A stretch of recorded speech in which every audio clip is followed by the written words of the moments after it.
Hello and welcome to this video from Judaism Beliefs and Teachings on the Shekinah.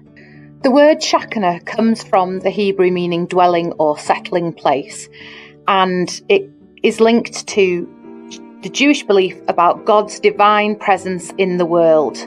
This links with the Tabernacle, the dwelling for the divine presence of God, the place where God's presence rests and can be felt. Jews believe that God continues to work in the world today through his divine presence, or the Shekinah. The word Shekinah is not in the Tanakh, but examples of the divine presence can be found in the story of Adam and Eve in Gan Eden, Moses and the burning bush, and in Exodus when Moses and the people of Israel are told to build the Tabernacle. Let's now look at one of those examples in more detail. We're going to look at Moses and the people of Israel in the wilderness and how the Shekinah and the Tabernacle was important to them. The people of Israel travelled in the desert for 40 years. Therefore, they needed a way to connect with God, and they did this through the Tabernacle, or portable temple.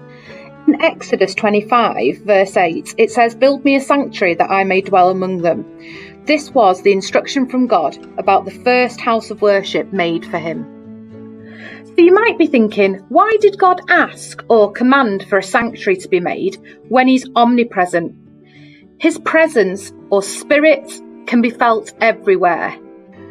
The main reason that God commanded a sanctuary be built is because of the incident with the golden calf.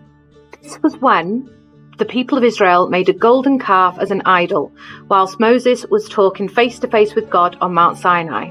This is sometimes called the sin of the calf. Like we've said, the tabernacle was where the Shekinah could settle to maintain a connection with God. God does not constantly dwell inside it. God does not live in a building, but rather, Jews believe, in our hearts.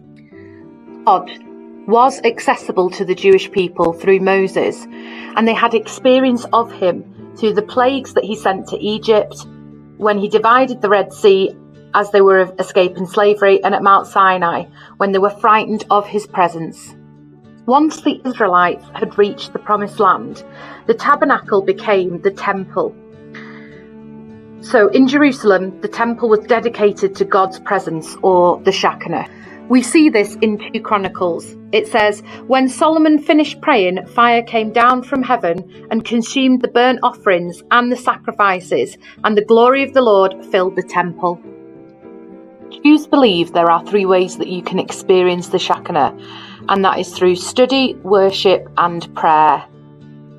So let's look at study first. And Rabbi Hananiah said, if 2 sit together and the words between them are of the Torah, then the Shekinah is in their midst.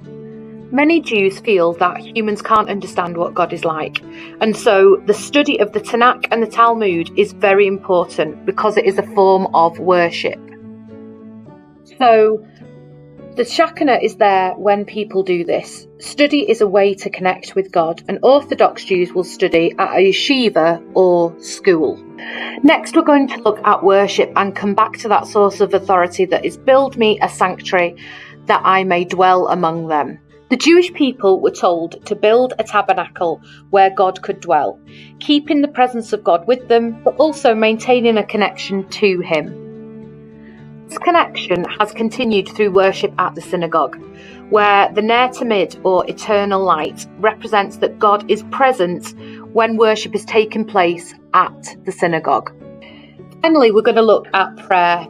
And in the Talmud it says, whenever 10 are gathered for prayer, the Shekinah rests. For Jews, praying alone or as a minyan, which is a group of 10 Orthodox men or 13 people in Reform, is important because it means God is present. Let's look at what different Jews believe about the Shekinah. Reform Jews believe that the Shekinah is linked to God's female attributes. This is because the word Shekinah in Hebrew is female. Some Reform Jewish feminists have written about this being God's caring, loving, and motherly side.